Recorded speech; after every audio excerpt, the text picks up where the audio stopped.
So this is episode 2 to Los Mariachi Sagas. Thing number 2. We had kind of a good turnout. Well, it's been like 5 days since we released episode 1. But we had about 60 people listen in from like 6 different states. Some surprising states. Someone from Wisconsin, Georgia, Chicago listening. But it was pretty cool. We had a couple from Kyle, but I think it was just like you and your mom and your friends. I think for the longest time it was just one from Kyle, Texas. And I was like, I think that's me. This one could be long or short. We don't know yet. We don't know yet. Let's see what happens. We're about to find out. Let's give a warning first. This next part is gonna be about the current issues going on with social justice and police and the protests and stuff that's been going on. So if you don't want to hear this, skip to later on. I'd say about probably a minute, somewhere between 20 to 30 minutes. I'll put it like in the description. My parents were migrants growing up. Were your parents migrants? No? Mine were not. No, there was no.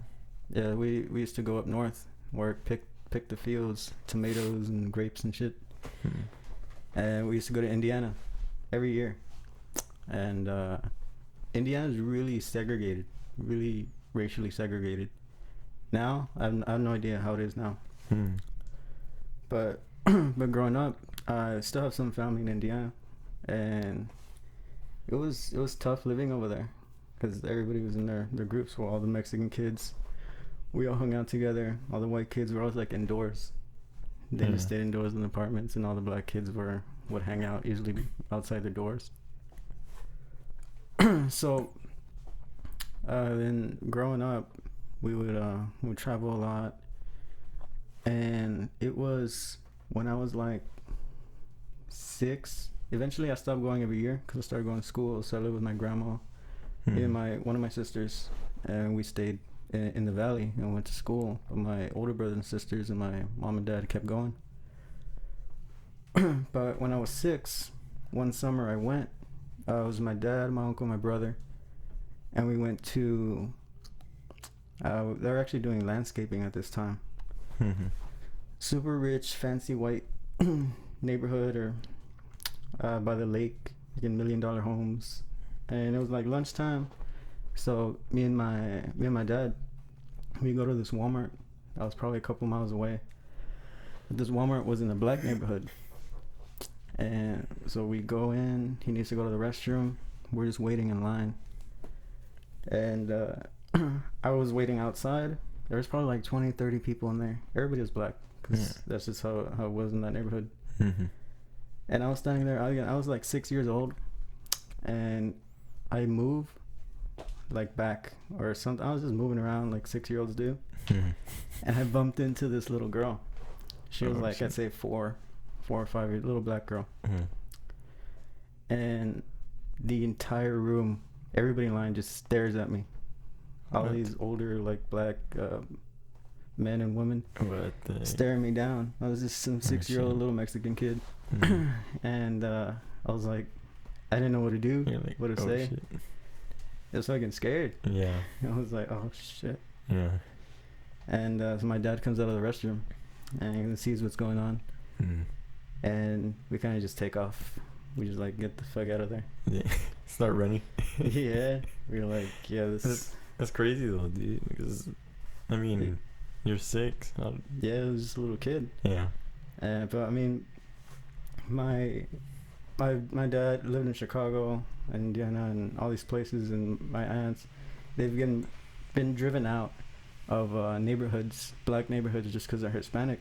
Like the neighbors would literally break into their house and steal their stuff, break their cars and stuff, just because they didn't want them in the neighborhood. And years went by, and I also experienced racism in the valley to white people as well. Winter Texans, for those who don't know, Winter Texans they're people from up north who go down South Texas because the weather is warmer in the winter. So that's what they call them, winter Texans. And this time I was like 14, 15, and me and my dad were driving around. He was looking to buy a trailer, and we couldn't find this trailer in this what they call it, like RV parks where the winter Texans live. Yeah. So I had stopped off and asked one. My dad's English isn't very good, so I asked him where this trailer was, and this old white guy sitting in this front porch. He's like, he tells me, are you guys washing trailers or what? And I was like, no, dude, we're looking to buy a trailer. Yeah. He just thought we were like there washing trailers or working or something. That's crazy, man. You know, and I experienced different stuff like that. I mean, my family experienced worse stuff. But the reason I'm saying these stories is because, you know, when I saw that video, did you see that video of George Floyd? When he got the actual footage of him being arrested? Yeah. Or like, and them like killing him? Yeah, well, when the cop's knee was on his neck and stuff. Oh, yeah. I saw the actual footage. Yeah, I saw it. That, when I first saw it, I saw it the first day it came out, before it blew up and everything, had maybe like, I don't know, 100 views or something. Oh. It wasn't a huge thing. Well, it became a huge thing the same day. And I saw the video. And, you know, a lot of people talked about it, and everybody always asking each other, like, what do they think? And yeah. You know, what kept coming through my mind when I saw the video was, I mean, the cop, there's 3 cops on him. One guy was, you know, on his neck, he couldn't breathe for that long. The only thing that I thought of when I was watching that was, if it would have cost me my life, I would have done something to stop that. Yeah. If I try, they stop me. I keep trying to do something until they either kill me or I get them off of them. Mm-hmm. And you know, I think very differently about life and people than I did before, a few years ago. The way I see life now is, everybody's always saying, you know, everybody needs to, all these social justice issues, all these rights, everybody, you know, be fair. But nobody ever, you know, there's no answer, really, because everybody has these different thoughts and different opinions.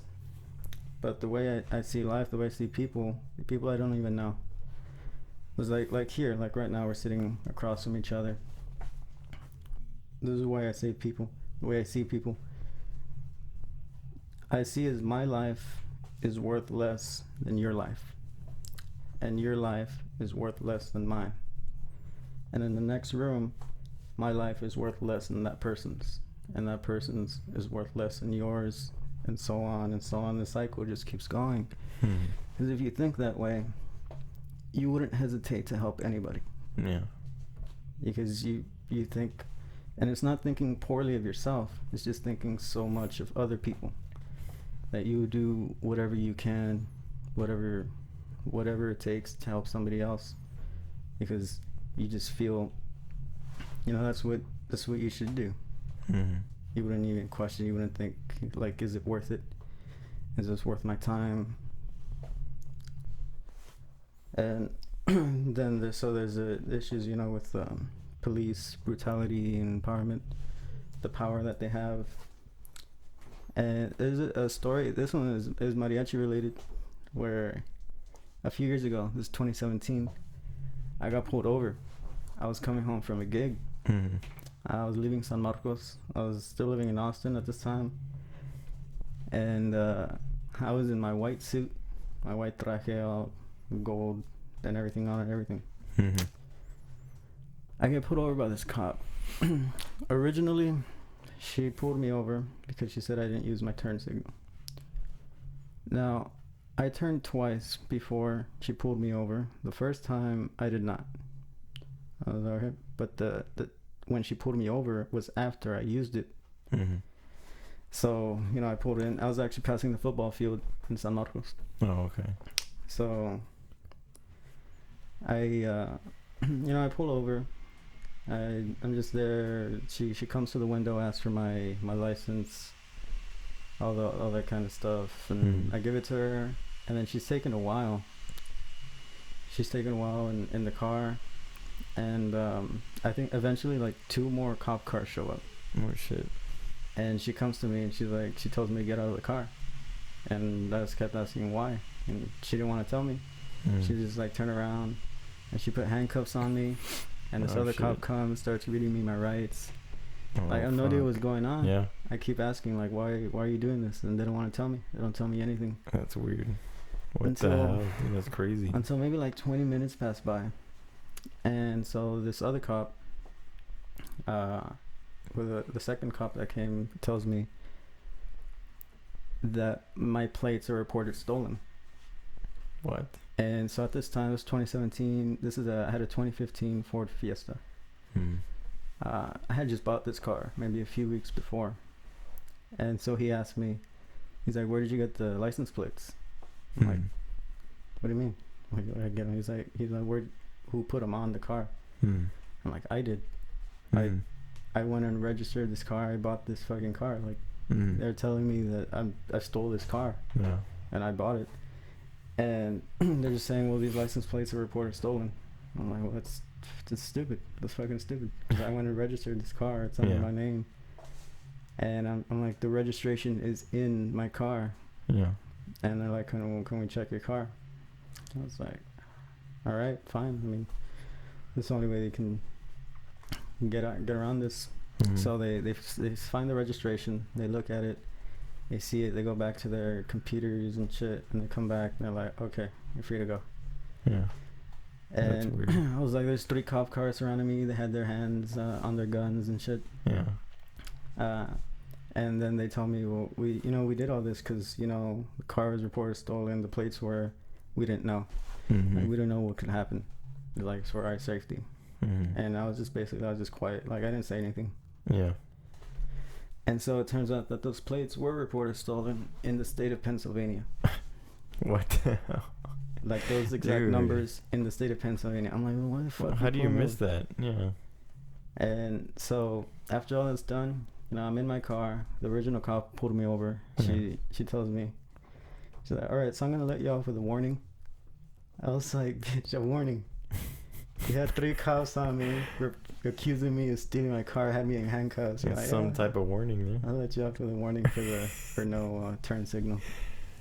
Dude, that's fucking crazy, man. I know you were probably freaking out whenever, especially when they had their hands on their guns too, right?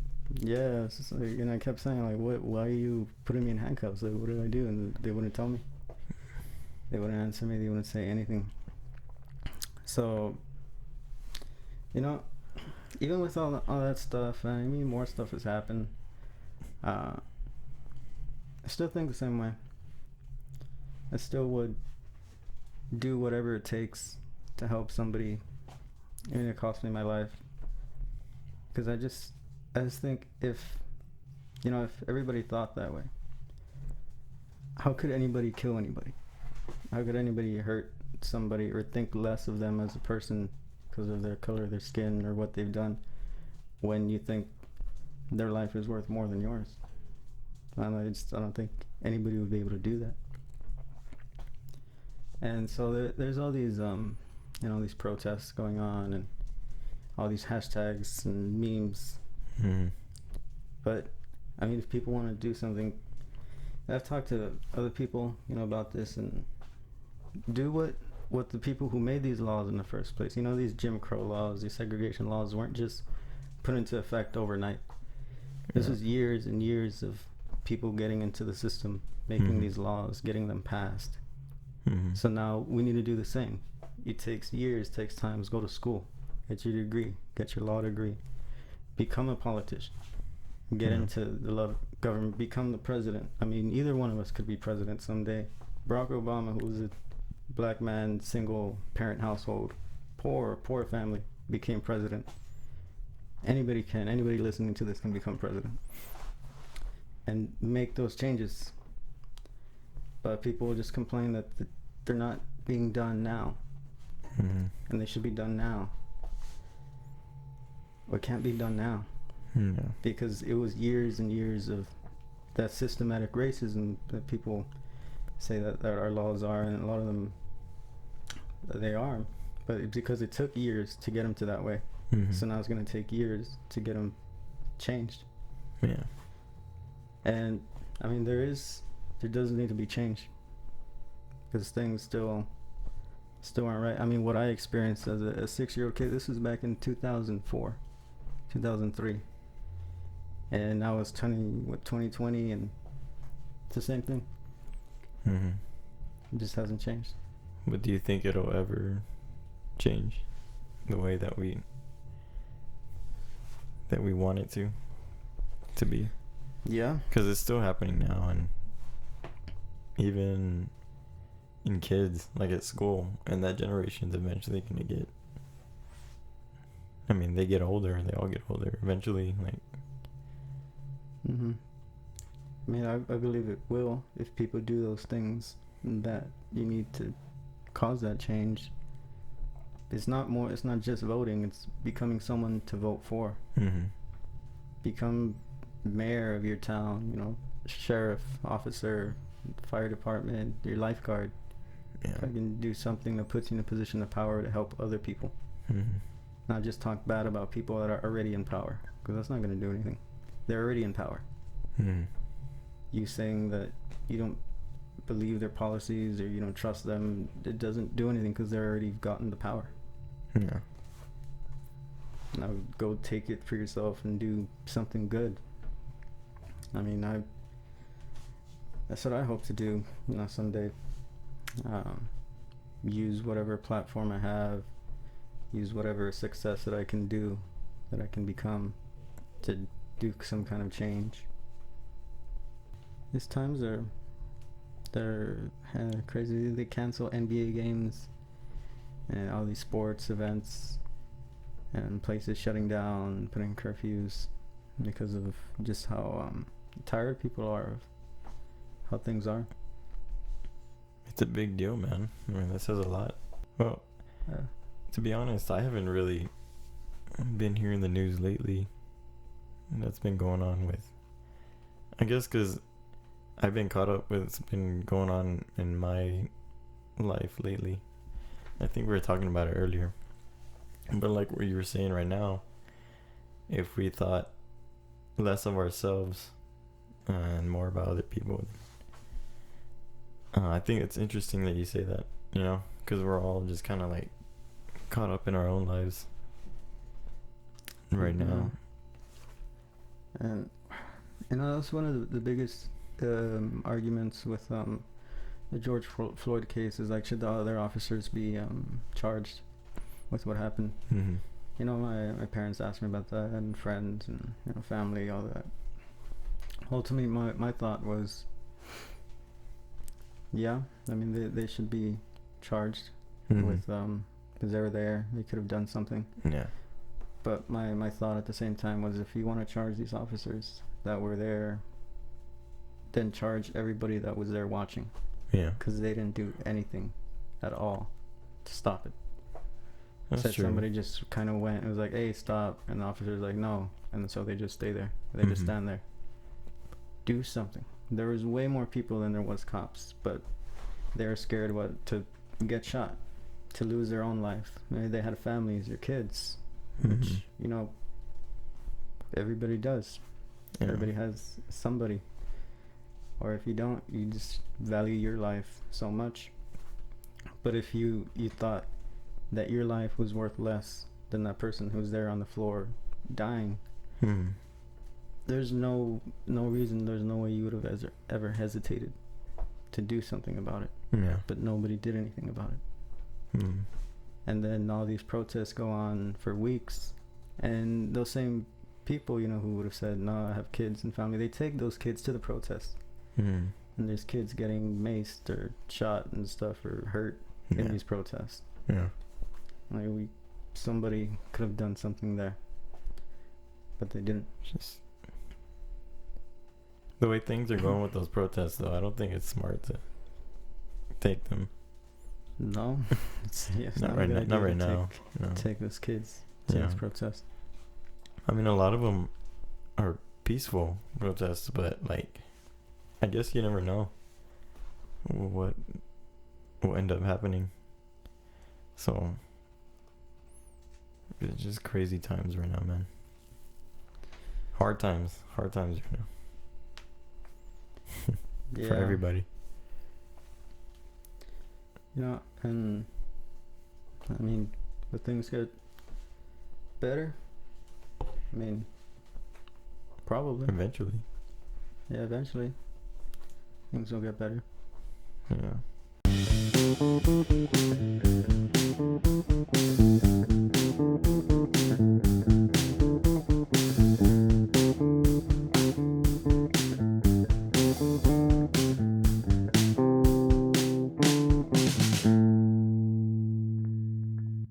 Let's change the mood of the podcast now, Matt. Let's change the ambiance. The ambiance. Let's get into the I've been using that word more often. no. Let's get into the title of this podcast. Have I told you what it is yet? No. I already know. So the title is true. That did happen. I accidentally kicked our boxing trainer in the balls. It was an accident. So I came back, right? Back to Austin and everything, training again. I am super out of shape, like bad.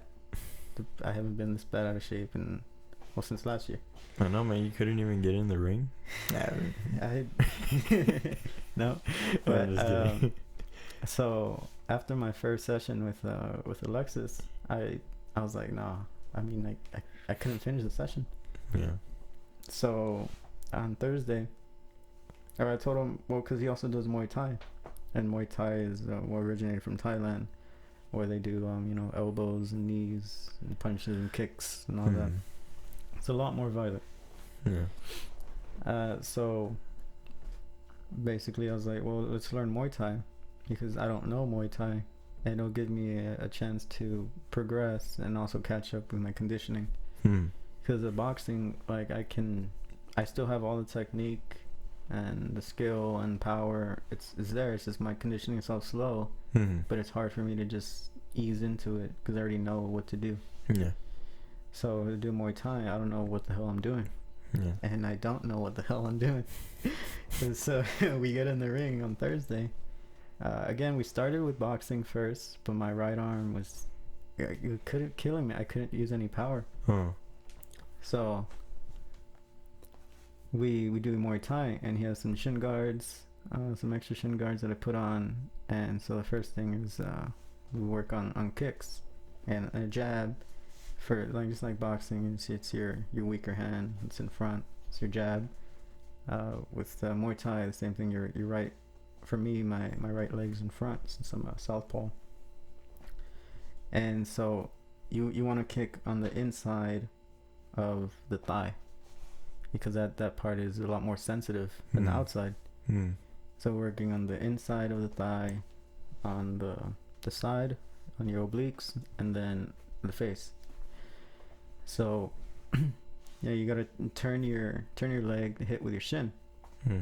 And so we practiced we were going over this for, I don't know, like 20 minutes or so.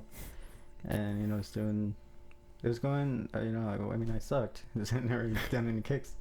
But after a while, he's just kind of like, you gotta hit harder, you gotta kick harder, and just turn your leg. I was like, okay. I was like, all right. And he's like, yeah, like that. And I do it again. And then I go, boom, and then I hit him in the ball. And then as I hit him, he's like, no, not there. And he does like a freaking split. He literally does a split. He guy's flexible as fuck.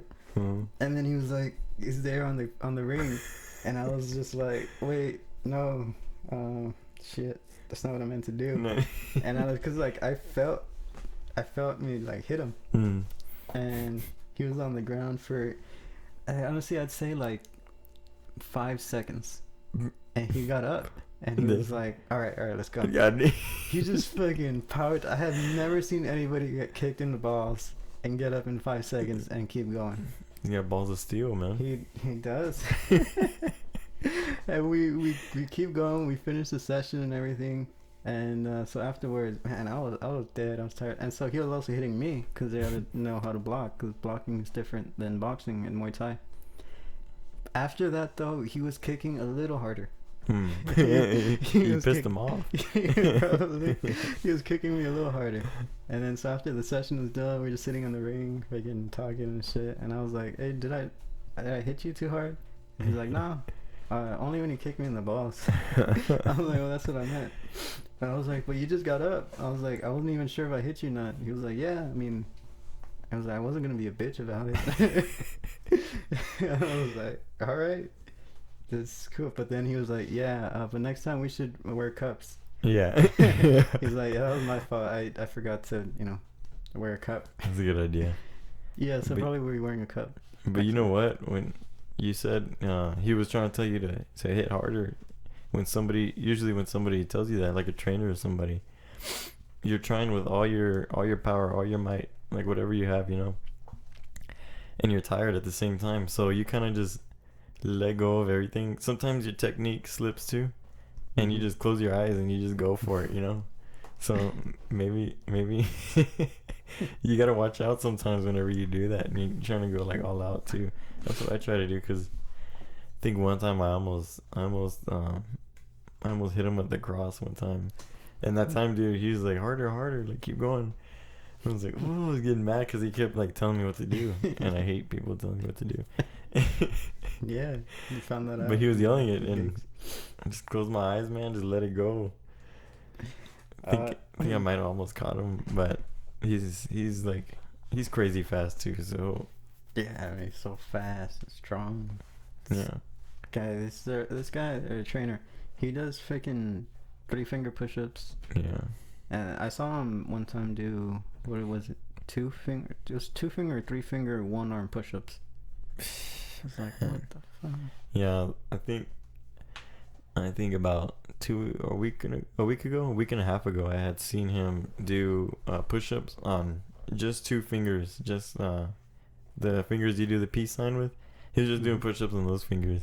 Yeah. I was like, how is that? It looked like one of those cartoons, man, like, or like one of those anime cartoons. He's like, he was crazy. He's like a ninja, man. Yeah. He's Golden Glove champion. He won the Golden Gloves, the amateur Golden Gloves regional tournament back in February in the lightweight division. I think he just dominated everybody. They stopped the fight, actually. The final fight, because he was just fucking another guy up. Fuck, dude.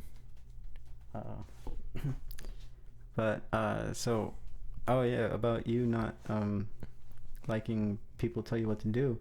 Yeah, we fucking played this past weekend, and then we're doing Te Solté la Rienda, but we do it differently than what Matt's used to. I'm like, hey, psst, you and Ivan. I'm just like, hey, stop fucking playing. And you guys are just no boom chum. I was like, dude. But you know what, dude? I was done by that gig, dude. I was like, I know, it was just like, super late. Yeah. What time was it? Like 1 already? 2 in the morning? We got to that one.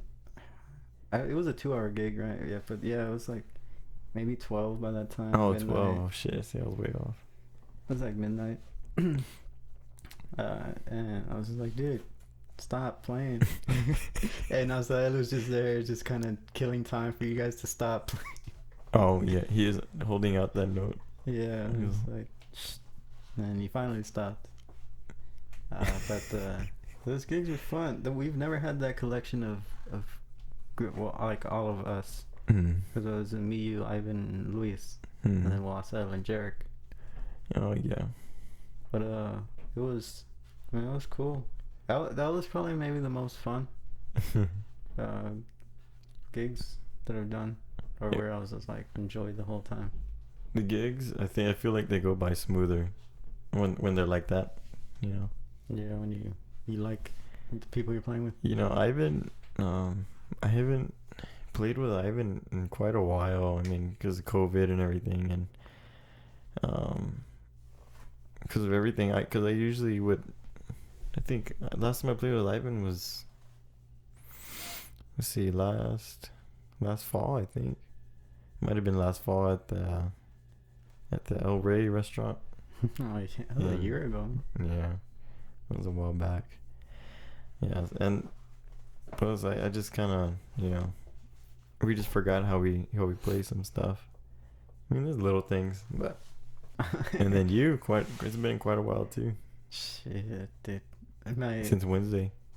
It's been a long second. Since Wednesday. Since Wednesday. It's a long 3 days. But now you see my thumb. It's about to fall off. So I have about 4 blisters on my thumb. Is that a record? Yeah. Well, at once, yeah. Because we had well, I mean, I think total this week, I played 10 hours. 10 hours this week, yeah. And I think like 8 of them were on guitarron. I haven't played guitarron for that long, like at once, and shit, dude, since like Virgen or something. And I just my hand, I couldn't do it. I was just switching off with everybody. And I was playing guitar at one point. I played violin a couple times. I was following Jarek. Jarek was like, "Hey man, you know it?" I was like, "You know it." I was like, "I mean, not really." And he's like, Jarek tells me, he's like, "All right, I'm gonna follow you, man." I was like, "Yeah, why don't you follow Jarek, man?" Jarek can't follow Jarek. I don't remember what I played on the freaking violin, but the last one, I mean, I just sang whenever I had the violin. But man, my hands are hurting. I know how you feel. I think I played for about a song or two, and then my thumb was already checked out. So you got little baby hands. But you know what? It's really hard to pull with a thumb when you have a nail as long as I have it right now. Yeah, it is. I've gotten some comments from the podcast. What'd they say? Let's see. One was. Are they talking mess? No, because that's okay. Most people say it's funny. And people are they're laughing. I've had a couple people say that we have really good voices for podcasting.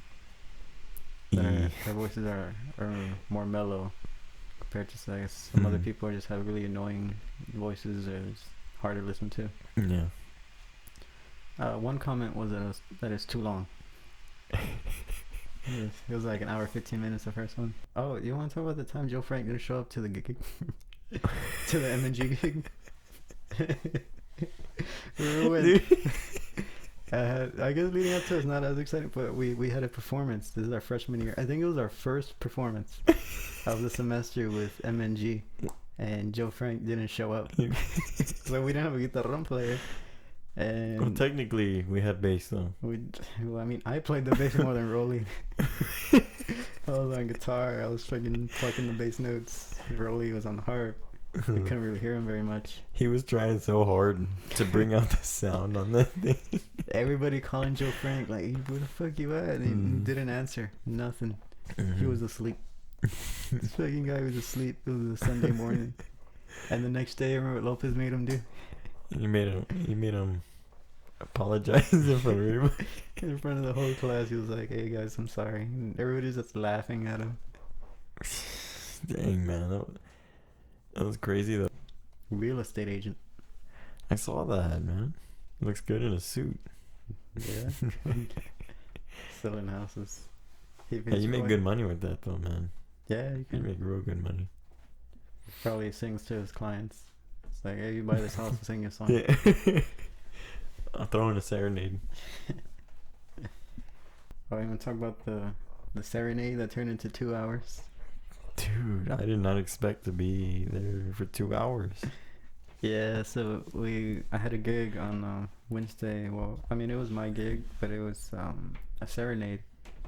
It was me, Luis, and Matt here. And it was just supposed to be a serenade. I knew it was going to be more. I don't know how many more. Because, it's just 3 songs. And then, well, the guy asked me, he's like, "Well, how much would it be, if we asked for more songs?" And I was like, "Well, I mean, there's 3 of us. So let's do $15 per song." And he was like, "All right." I didn't know how many he was going to do. he sent me a list, more or less, of how many, and I sent these guys a list, and I asked Matt, I was like, how many of these do you know or sing? And so he was like, all of them except for these 4, which are the 4 that he asked for. And I'm like, well, yeah, because I knew he was gonna ask for because they're on the list. I'm like, Matt, just take a listen to them. Louis, the same thing. Louis didn't know those. They're like norteño, and they weren't mariachi songs. But so yeah, we're here. It was like at 11. It was this guy's his daughter's birthday, and we just did the first 3 songs, and then from there just kept going and going and going, and he was at the end he was like, let's do some Chalino Sanchez. Okay, we only know like 3. All the ones that were like, you're like, Nieves de Enero. I was like, nah, too easy. I'm like, Navegante, nah, too easy. He kept saying that. Okay, Pablo de Navidad, nah, it's too basic, too basic. I'm like, bitch, we don't know. We're 23. We're 20. I don't know Chalino. I don't know the old school Chalino. Yeah. But we still had to do some. What did we end up doing? I don't remember. Nothing. Instead of the Chalino, I don't remember what we did. Shit. We did the corrido. Lamberto Quintero. Oh, okay. I think Lamberto Quintero. What didn't help is it was only 3 of us. Yeah. It didn't help, but also meant more money in a way. I mean, he wanted more, but he didn't want to wake his roommates and everything, so we took no trumpet, just violin, bass, and vihuela, which is that is one difference that's popular here in Austin area, where you'll take the 3-piece, 4-piece. A lot of times you see 4-piece. I mean, the first group I got with there with Alex, we were 4-piece to start off. Oh yeah, that's right. That was the full group, right? Yeah, that was the entire group, 4 people. And the Valley, freaking nothing below 7. Dang. But it's also the clients. They're like, we want a 7-piece, but we'll pay you $280. That makes no sense. Yeah, it does down there. That's how you get. So you get $35 the hour. I don't know, man. But so that. I mean, in the end, work is work, right? And it's hard because. Yeah, still getting paid. Yeah. More than $7 the hour. Yeah. Dude, that sucks though. When I was working at the university, that's what I got paid. Like the minimum wage, and it was not worth. And the work that I was doing was not worth like what I was getting paid. And it took me about 2.5 years to figure that out. I didn't introduce myself. Right now? No, last week's podcast. Oh, I remember I was like, "Hey, did we introduce ourselves?" We didn't introduce ourselves. Well, you did. We're just gonna start off. Well, yeah, but like halfway through, you gave your little MNG introduction. Oh yeah. I forgot how to do everything. Everything from MNG, man. I got you. Playing with Ivan though brought back some of those days though. Man, Ivan's a great player, but he just plays soft sometimes. Yeah. Like it's cool when you're like blending, everybody's playing, but then when you stop playing, Ivan still plays the same level. Mm-hmm. It's like, Ivan, bring it up a little. That's one thing I said I kept doing at the gigs. So since you've heard me do like a fake grito, or I'm about to do a grito, and I just stop. Yeah. And I said it comes to me, and he like goes to my arm and he goes like this, like a volume knob. He's like, turn it up. Are you sure he's not trying to do a sign where he's like, he's gonna pinch you if you don't do it? Was I started jumping on you in Mariachi Loco? No. Or is that just me? Was he? When we were doing the line and he jumped forward and I don't know. Oh yeah, when he goes back. Yeah, he did that to Louis. Yeah, because he was never on my side really. Thank God, that fucking dude. Or freaking Louis jumped forward and I started to jump backwards. Dude, I could have swore at one point Louis like threw out his back during Mariachi Loco. Yeah. He was just bending over there like a king. I saw them jump because he was trying to do that one thing where they're dancing like in a circle or whatever, and then they do that little one hop thing. And I think I remember seeing through my peripheral vision, he landed, and when he landed, he made a face like something like he was in pain, and then he just bent over like his back was hurting. I thought he threw out his back, dude, during Mariachi Loco. I remember when I fucked up por mujeres como tú. Oh, in the beginning. I played it in minor. Because I was showing, I don't know if it was you or Louis. I was like, last time I played this, Sophia was on bass, and she fucked up the intro. And I did the same thing because I was thinking of what she did. Oh. And then I did it. I was like, You're like, look, this is how she did it. And I do it, and then I do it again. I'm like, no, that's not right. Was that the second gig, right? It was the second, yeah, the one in Kyle. Dude, I was freaking out because we had just come from North Austin. Was it North Austin? The misa that we did? We're in North. And we had about 2 hours, but it took like an hour to get to Kyle, or almost an hour. So we barely had time to eat. We decided to stop at in Kyle at Los Jaliscienses. Yeah. In Kyle. Mm-hmm.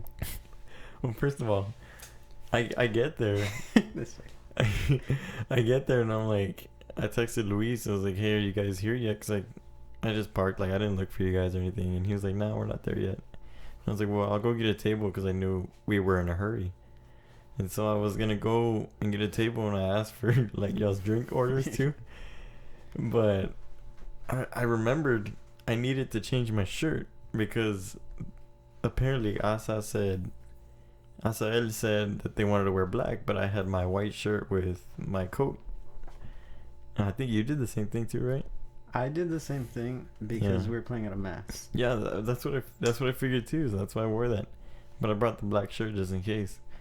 So sure enough, we were wearing black the whole day, and I was like, "Oh, let me change my shirt first before I go in." While I'm changing, I don't know.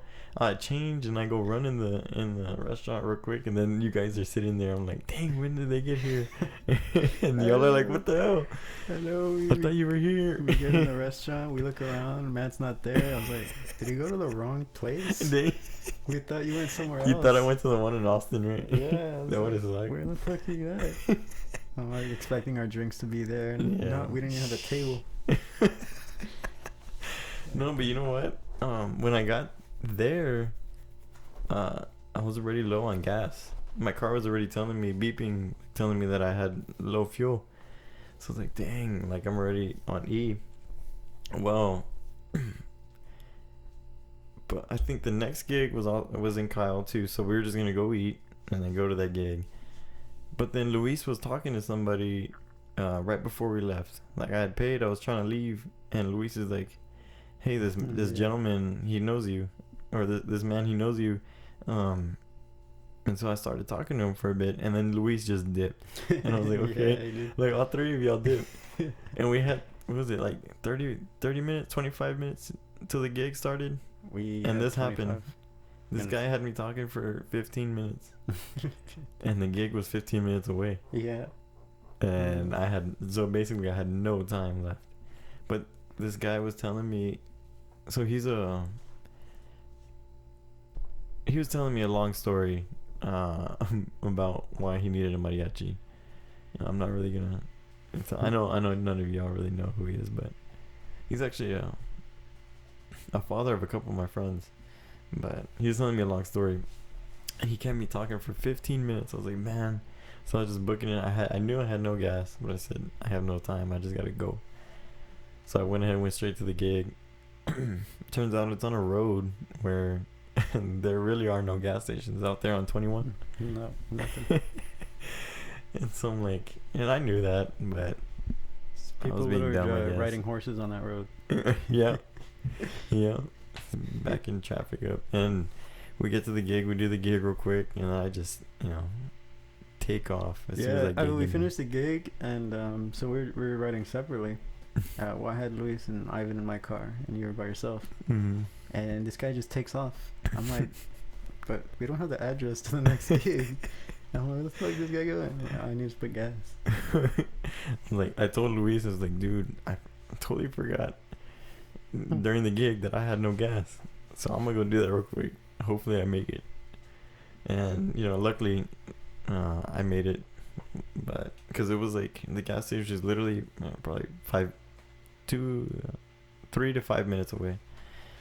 So I made it okay. I need to stop doing that because I did that today too. I had a gig today. And, yeah, same thing happened. We had a gig in, let's see, where was it? In San Marcos on Ranch Road 12, and the next one was in Buda. It was about 40 minutes away.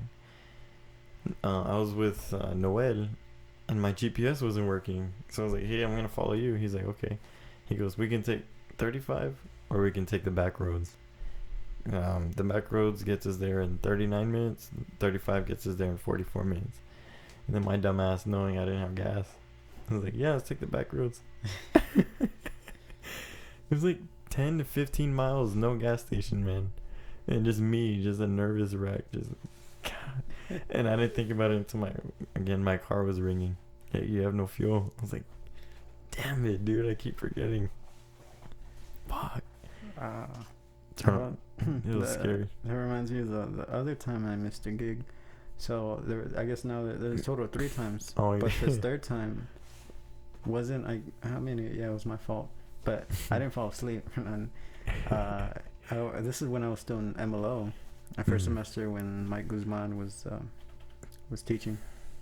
We had a performance at the Embassy Suites in San Marcos. And then I was still with Alex at this time, and we had a gig out in like Wimberley. So it's like 30 minutes away or so.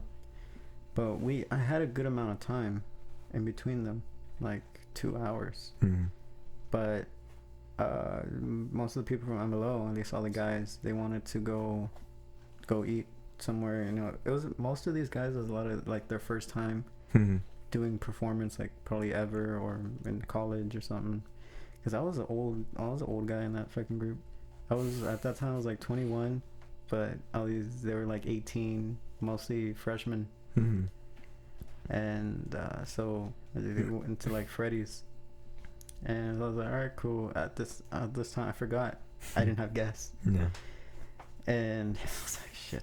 So when I take off to the gig, but by the time I take off Freddy's, I was gonna get to the gig right on time. So I didn't have time to put gas, and I forgot that I needed gas until I was literally 3 miles away from the gig, and my car just stops. And so these are the back roads. There ain't nothing out there. And Alex, it was Alex, Ivan, Steve, Elsa, and Alondra, I think. They were going to the gig, but they were coming from Austin. So none of them were coming the way that I was stuck on that road. And so I call Alex, and I'm like, hey, I mean, I'm like 5 minutes away, but I'm out of gas. And eventually the call just like drops. Oh no, dude. And so somebody didn't have service, or they basically decided just to do the gig, and it was like a 2-hour gig. Oh, dude. I had no gas. It was dark. It was raining too. Oh, what the fuck, and I was dude? like, shit, there's nothing I can do. Noel was also there. Noel was riding with Ivan. So after the gig, they wait till the gig finishes, and then Vegan, Ivan, and Noel show up in Ivan's truck, or the truck he had back then. And I had to buy a container to put the gas in, because I didn't have that. And I go put gas, and my car was dead. It's like it was completely out of gas, and it was only a 1-gallon container. So I put gas, still doesn't turn on. Gotta go back and put another gallon. Fuck. And after like half an hour or something, I fucking was finally able to turn on my car and go to a gas station. And so I missed that gig. So you missed out on the gig, Missed out You on ran the out of gas, and you Yeah. had no money to pay for the gas No that you ran way. out. Yeah. Yeah, Dude. you know, being mariachi is not always great. Didn't you run out of gas another time recently? I honestly can't count the number of times I've run out of gas. No, me neither. Like, dang, yeah, me neither. But no, yeah, I also ran out of gas, but not on the way to a gig, but on the way from a gig. It was a mass, like all the way up in Georgetown, Yeah. and I was twice. Remember, because there was one time, I think we were coming from Eugenio's house, and it was when I still lived in Kyle. I was And there for that one, right? Yeah, and then I was like, because I knew the car was about to stop, and so when I pull over on the side, and Matt's like, "What the fuck is going on?" Because I was on my phone, right? Or Yeah, something? we're on 35 on the highway. I just pull over. You were and like, "Come I'm on, let's like- go. I Let's go for a turned to trip." Matt. I'm like, "Hey, I'm about to do something crazy." I thought he was about to do a fucking donut or something. Do a barrel roll. No, but I was like, so I need to get out of the car and run across the highway, go to the gas station. And Matt's like, "All right, let's go." Yeah, So let's do it. we run across the highway in traje. In traje, dude. Almost got killed. Yeah, this fucking car, and it was night They're going time. like 90. It was dark already. Yeah. So I was able to put gas in the car. And there's another time where I was stuck on. I was stuck on like the bridge. Around the same area, wasn't it? Yeah, it was literally like 2 miles before that same spot. I was Yeah. like, dude, and this happened like a month apart from each other. Yeah. Yeah, I have a lot of things in order, but just not the gas in Yeah. my car. But So it gets away from me. yeah. Dude, Yeah. it's bad. I think I forget about it a lot of the times. You know, in my Camino though, I would never know how much gas I had. So Yes. I always had to make sure that I had a full tank. Even like every week, I don't care how much, where I went or how much gas I expended. At least maybe I'll fill it up probably twice a week, because you never know. I think one time I ran out in Kyle about a mile from my house, and me and a couple of my friends pushed the Camino all the way to my house. So never again, man. That's why I'm like, no, I need to be sure that I'm on that, man. Oh, didn't you want to talk about one of your Fort Worth trips? Oh yeah, man. Or you don't want to talk about your Fort Worth trips? Yeah. Well, I mean, I wasn't there for that one. Well, both of them are pretty interesting. I think the first one almost fucking broke my ankle. Almost tore so many ligaments in my ankle. in my cowboy boots. Your tight ass jeans. Yeah, man, those jeans are actually pretty tight. I remember. So that night we were ready, and me and Luis happened to go to a bar across the street from the hotel we were staying at. So we went to that bar, had a few beers. We were feeling, pretty good. We rushed, all of those guys, we rushed to the van, because we were a little late for the movie. So we're speeding, we go, and we get there, and for some reason, as soon as the doors open when we're in the parking lot, all the guys start running. And I was like, all right, bet. So I start chopping.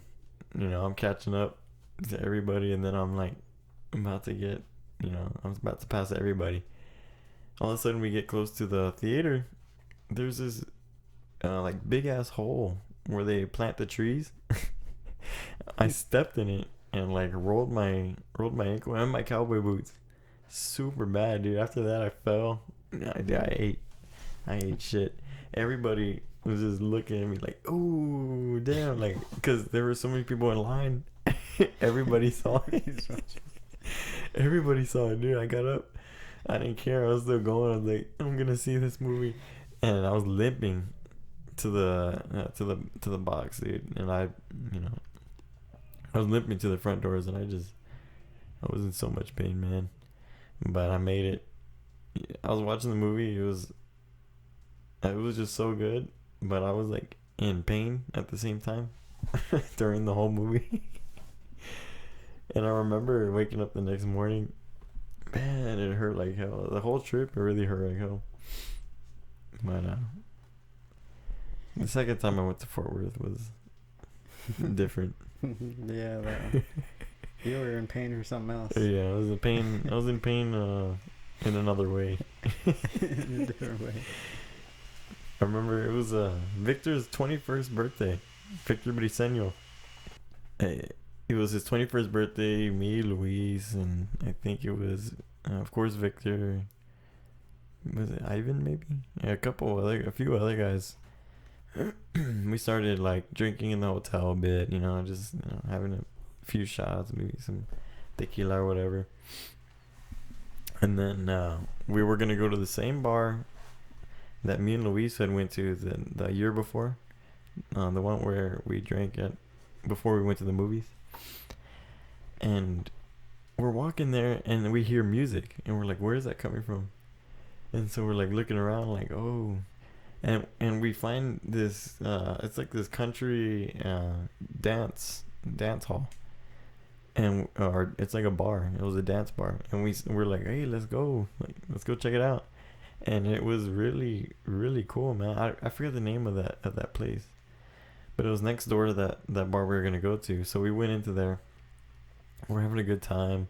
I kid you not, dude. Each of us, I believe, had like 6 or 7 Jack and Cokes. Each of us, all of us. I think I might have had a couple beers in between.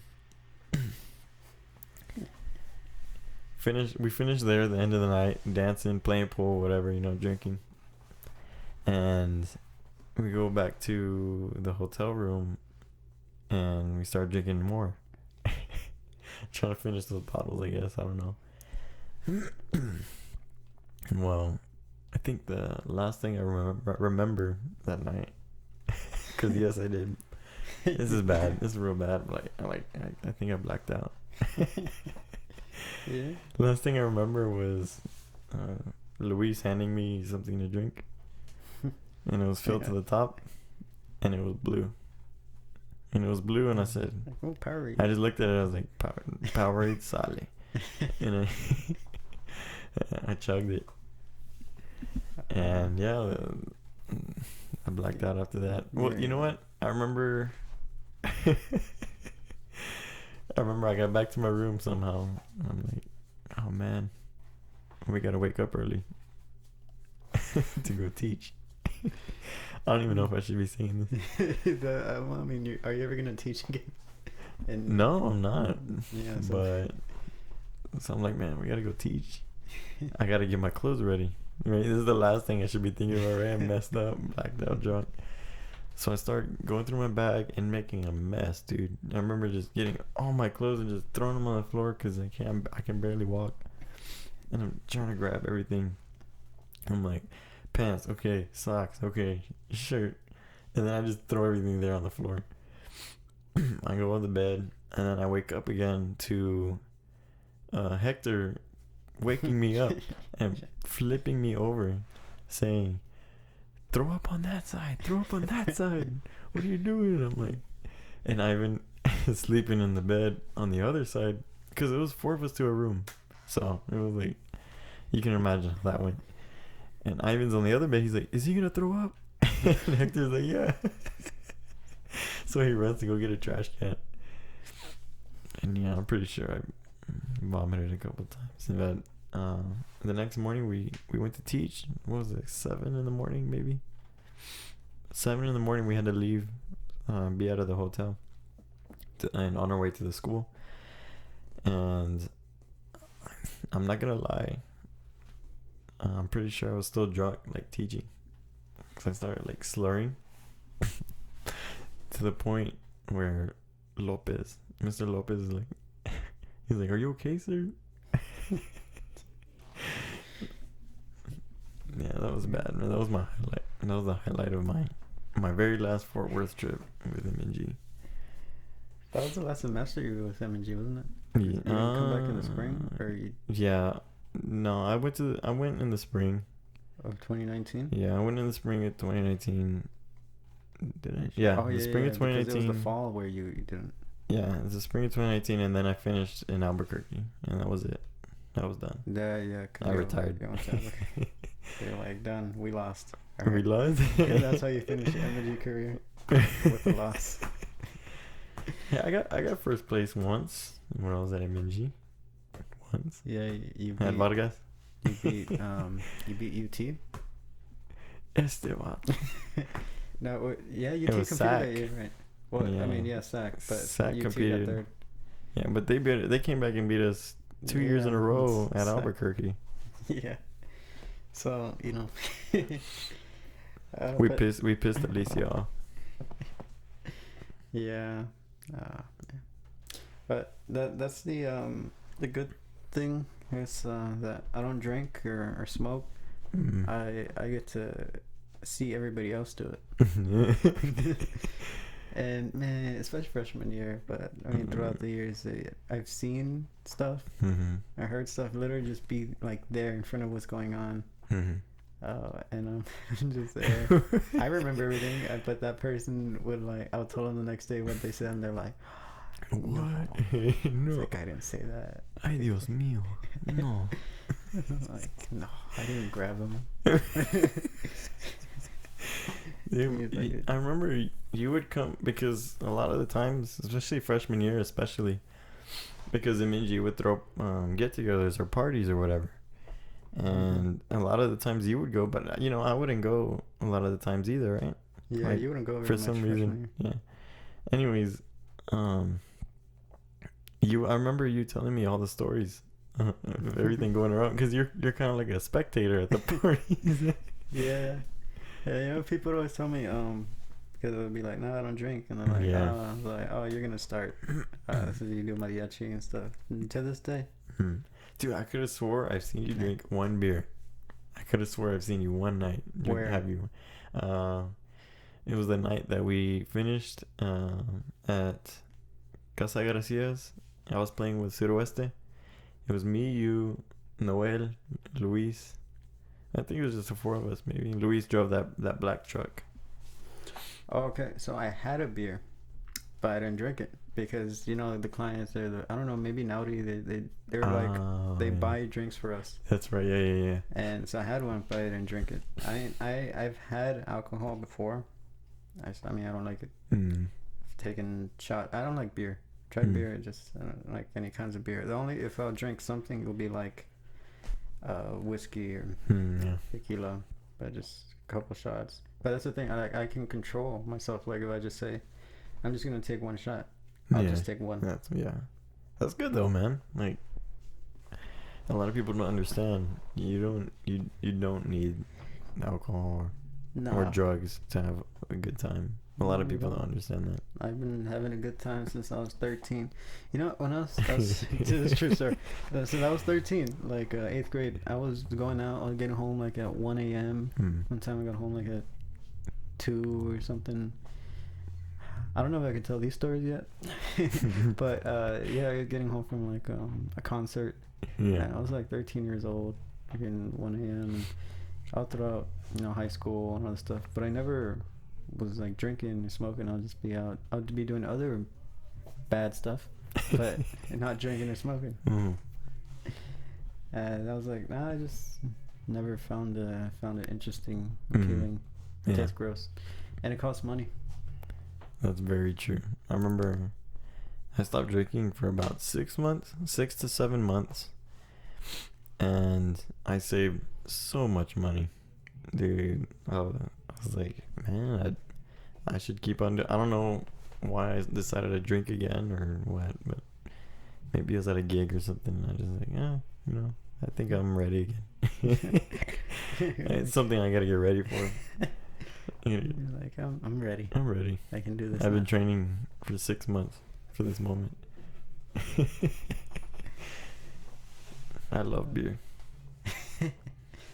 Well, so you play baseball. You used to dip. Man, what's wrong with you? Do you still dip?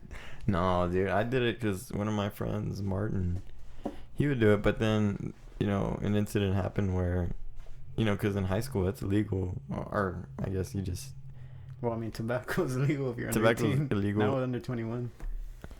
Yeah, that is correct. So you just can't have it at all. Yeah, you can't. Not Just- even in the game. It's illegal in general. And there's an incident that happened that my baseball coach caught my friend doing it. And they got into a fight, like an argument where they were just screaming at each other. And so whenever they were screaming at each other, it just got so bad and ugly, and I was like, yeah, maybe I shouldn't do it anymore. But it wasn't like all the time. It was like every now and then, you know, because whenever they would offer, you know, just every now and then. But yeah, I don't do it. I haven't done that since. It's not all that. No, well, I wouldn't think so. Literally putting cancer in your gums. Baseball players now, that's all they do though, man. Sometimes. Just dip. Mm-hmm. Gross. No, but it's been a good week. Good week back. Mm-hmm. First week of school Yeah. for the semester. I didn't do much. Me neither, man. Syllabus week on COVID protocol. Yeah, that was a big part of all my classes. Interesting, ain't it? Yeah. They split everybody's time 50% to be on campus. That's interesting. They didn't do that with me, with my classes. It's the engineering classes. So I'm at the end. Hmm. Everybody. Well, so I have 5 classes. 3 of them are online. 2 are in person. Hmm. But the two that are in person, everybody goes. But we only have like 20 something students Mm-hmm. because there's not many of us left Yeah. at the end. But yeah, everybody pretty much stays away from each other. Not a lot of interaction. Mm-hmm. It's just weird. When I'm taking 4 classes, 2 of them are online. One of them is a lab for a clinical that I'm taking, and so I'm studying to become like a physical therapist, right? We have these in my lab. We have these training tables. They're like those big tables that physical therapists use whenever you go in the clinic.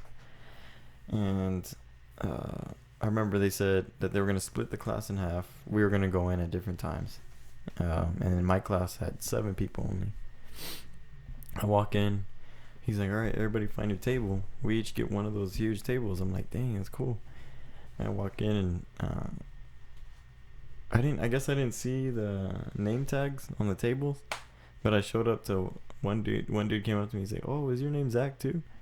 I was like, no. And he was like, oh, okay. And he just looked like awkwardly, like looked away, like trying to tell me something. And I looked on the table and I see the name tag. I was like, oh shit, my bad, man. So I was like, oh, that's cool. I just thought it was crazy how we each get our assigned tables, you know, like a whole table. Yeah. Anyway. But it was very different, you know, going in and we have to, you know, we're staying 6 feet at least away from each other. But so everything's gonna be very interesting this year. You know, I always find funny when like you do all the social distancing. Mm. Like everybody social distance unless they know each other. Yeah. Like for some reason, like the virus won't spread if you know each other. That's who you've been quarantining with. Or if you know each other. Apparently. You show up to school and you see a friend you haven't seen in years, and you're there hugging and laughing and touching and shit. But it's somebody that you don't know, you stay 20 feet away. Yeah. Like, it's the same thing. That's true. You know, it's interesting, man. I mean, a lot of people have that attitude, so where they're like, "Oh, you know, if I get it, I get it," and it's kind of it's a little careless, you know, on their part when they say that, because they're like, yeah, they don't care for them, but what about others, you know? But wasn't there a time where you ripped your pants? When? You ripped your mariachi pants? I did? Right down the middle? No, that was my brother. Was your brother? Yeah, that was John. I think. That's When did I eating? rip him? Or How did I rip him? Sitting. Was sitting? No. Or I didn't why do not? that. I think Noel might have. Was it or Noel? Stevie? I don't know. I remember somebody fucking ripped their pants while we were at a gig. It might have been me, honestly. You? Oh wait, it was me. It was you? Yeah. So it was a few years ago. I had this cheap the economic traje from fucking Mariachi Connection I've had that one in San before. Antonio. Yeah, your big ass 80s gala that you have. It's And so these trajes are cheap as fuck. And just I think I was just sitting or stretching or something. I just fucking moved my legs, and I just hear like, I was like, and I'm like able to put my hand like in my crotch, like down in my legs. I was like, oh shit, and I'm just making it worse. And I had to like waddle through the rest of the gigs, and just getting satisfied. I couldn't open my legs. It's had some functions. I'll tell you about the time I've forgotten an instrument before. I know we talked about that, but I forgot my whole traje one time. What? Did I tell you about that? No. Damn. So I went and helped out Mariachi Nuevo Estilo, who people would know from America's Got Talent. Now it's like pretty much completely new guys, but it's the same group. And I helped them out back in 2018, maybe early 2018. Chris, trumpet player from San Antonio, badass trumpet player. Perro. He sings fucking girl keys. Yeah, he sings high and he sings them good. But he messaged me. He's like, "Hey man, can you help us out this Saturday?" And I happened to be free that week. It was January. Work was slow.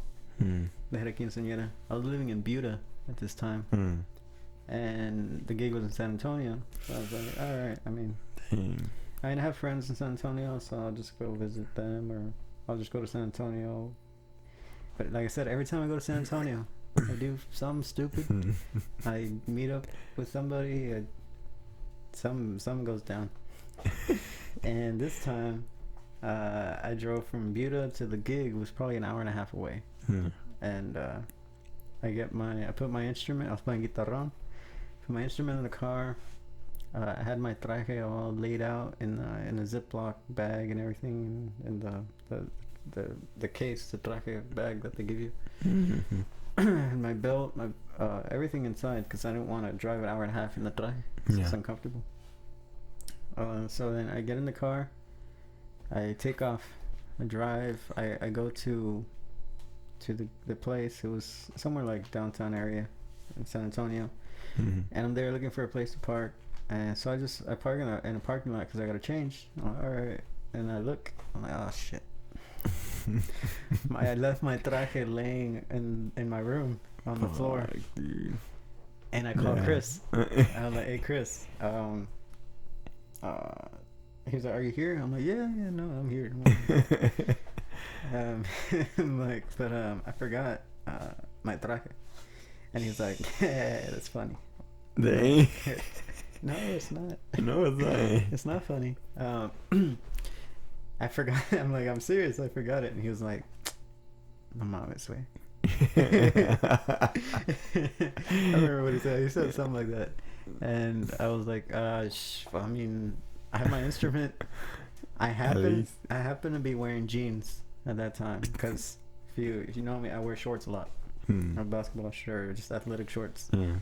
I happen to be wearing jeans and some like black Converse, like black and white Converse. And it was a short sleeve shirt. I looked, I mean, normal, whatever, casual. Look like a civilian. Yeah. And so Chris also plays guitarrón. And so he was like, well, I mean, I'll play guitarrón. And I think the guy in charge, the violin player, his name is like Victor or Vince, one of those two. And so Chris tells him what happened.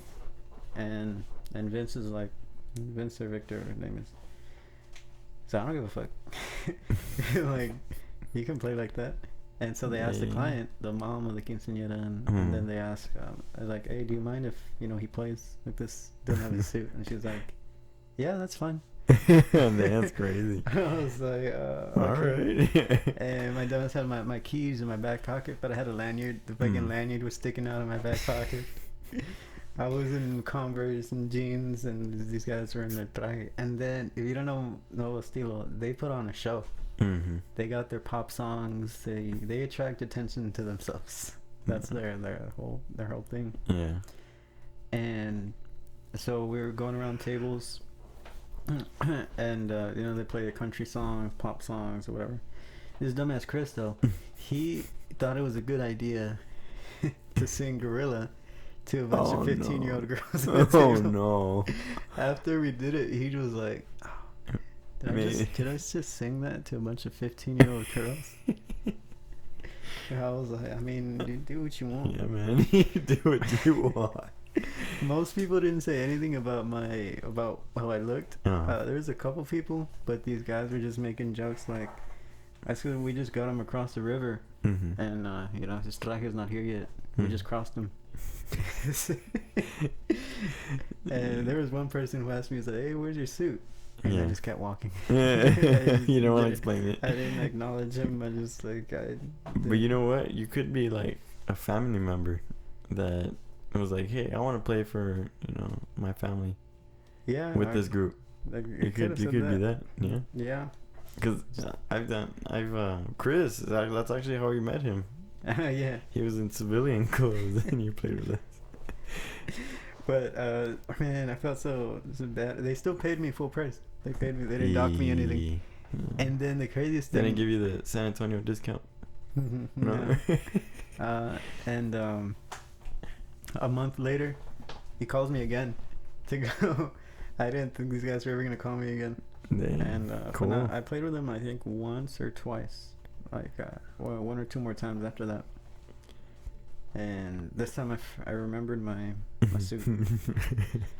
That was the only time I ever forgotten the full suit. I don't know if anybody else has forgotten their entire traje. That's crazy, man. I mean, I've worn the wrong traje before. Yeah, that's happened. Not to me. Yeah, that happened to Stevie a couple times. Yeah, Jarek. Asael, yeah. I'm like, what's wrong with you guys? The first thing I ever forgot was my white shirt, which is hard to forget because you're wearing it, right? Yeah. Again, I changed in my car because I time my things very meticulously. I plan everything ahead of time, so I know when I get somewhere I'll have enough time to change or what I'm gonna do. Sometimes that I don't always put everything in the bag. And I was going to El Rey. This is my first couple gigs playing, and I forget the white shirt, but I had the black vest, and I had this white undershirt, but it was like a V-neck cut. So I had the jacket, the vest, pants, I had everything except the white shirt. So I still did the gig and I had the moño, but I just put the moño around my neck. And then with the jacket on, it looked like I didn't have a shirt under because you couldn't see the vest. Yeah. So you could just kind of see like my chest. Dang, but what were you playing? Vihuela. Well, Yeah. you can cover it up, I think. Right? It still looks kind of weird though, right? Yeah. Well, you could still see my chest. Well, the thing, you could see like my neck, a little bit of my chest, and I was just wearing the moño around my neck, so it looked like I was a fucking mariachi stripper. Yeah, it literally looked like I was a stripper. So we had about 60 people listen to the first one. Just see the top three cities that we got our listeners. Number 3 is San Marcos, five people. Number 2 is Austin, Texas, at 7, and number 1, surprising to me, San Antonio, with 12. I don't know why we got so many people in San Antonio listening, but I was expecting everybody from like Austin. Yeah, Austin area to be listening. The most people from there. That's interesting. No, yeah, we got people from all over the place: Universal City, McAllen, Tyler, Janesville, Wisconsin, Round Rock, Chicago, Ohio, Harlingen. Yeah. We got random place: Holton City, Muleshoe, Texas. You know anybody from Muleshoe, Texas? I do, yeah. Who do you know? I from your know my brother's girlfriend, Oh, Marissa. that's probably who's listening. Yeah. hey, Marissa. Marissa. What's up, Marissa? Shout out.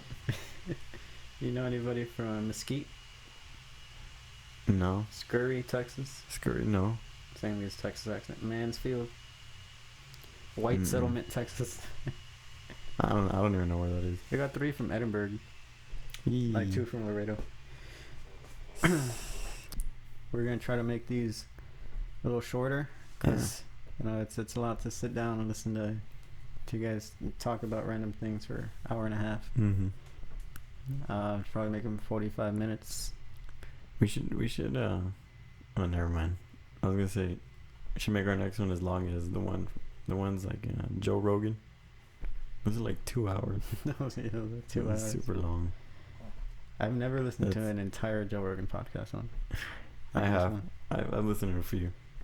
It's just so much. It is. But this has been fun, Matt. Yeah. What do you have going on this week? Just school, man. Just school tomorrow and School, no gigs. Whatever happens. No. Nothing. Not anything yet. We usually don't find out till end of the week. Yeah, stuff will pop up. I got hopefully. Got school, you know, some training, and gigs. I think I have a couple hours on Saturday right now. We'll see what happens. Stay cool. Stay cool, everybody. All right. See you guys.